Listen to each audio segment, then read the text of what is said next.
Bonjour tout le monde. Donc aujourd'hui on va faire une séance de vocabulaire. Le titre de la leçon est Lire un article dans le dictionnaire. C'est une leçon déjà faite en classe. On va faire une petite révision avant de commencer les questions. Donc pour cela vous allez prendre cette fiche. Donc c'est une double page de dictionnaire. Cela veut dire 2 pages successives du dictionnaire. Dans un dictionnaire, les mots sont classés par ordre alphabétique et en colonne. Donc le premier mot expliqué est pancréas. Ensuite on trouve panda, puis pané, panégérique, pangolin, panier, panique, paniquer. Et après on trouve panne, panneau, panonceau, panoplie, panorama, etc. Maintenant, je vous demande de chercher le mot pantalon. Le mot qui vient après pantalon est pantelon. Cherchez maintenant le mot papal. Le mot qui vient après papal est papoter. Maintenant, on remarque que les mots que l'on recherche, ou bien les mots qui sont expliqués, sont écrits en gras, cela veut dire plus foncé, ou en couleur. Maintenant, tout en haut de la double page, on trouve les mots repères. Qu'est-ce que cela signifie, les mots repères? Les mots repères signifient le premier mot et le dernier mot de cette page. Par exemple, le premier mot expliqué dans la première page est pancréas et le dernier mot expliqué dans cette page est pantalon. Le premier mot expliqué dans la deuxième page est pantelon et le dernier mot expliqué dans cette deuxième page est papier.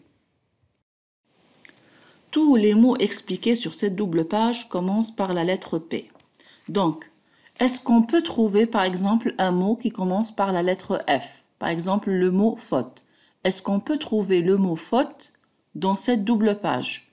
La réponse est non, parce que la lettre F vient avant la lettre P. Maintenant, est-ce qu'on peut trouver par exemple un mot qui commence par la lettre Z, comme zoo? La réponse est non, parce que la lettre Z, elle vient après la lettre P. Maintenant, je vais vous demander de chercher le mot papa dans cette double page. Cherchez le mot papa et mettez le doigt sur le mot. Bravo, vous avez trouvé. Maintenant, je vais lire tout l'article. Papa, nom masculin, nom affectueux que l'on donne à son père. Où es-tu, papa? Léa est venue avec son papa et sa maman. Donc, dans cet article-là que je viens de lire, on trouve premièrement le mot expliqué, papa. Deuxièmement, on trouve la nature du mot, c'est un nom, donc soit ils écrivent non, soit ils écrivent N.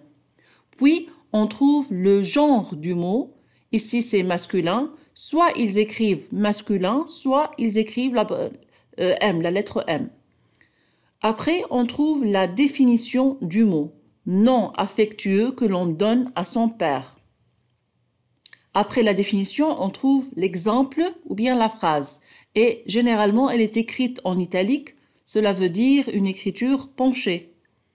Donc là, c'est « Où es-tu, papa ?» Léa est venue avec son papa et sa maman. Pour les abréviations, N, cela veut dire non. V, cela veut dire verbe. A, D, J, cela veut dire adjectif. A, D, V, cela veut dire adverbe. M, cela veut dire masculin. Et F, cela veut dire féminin.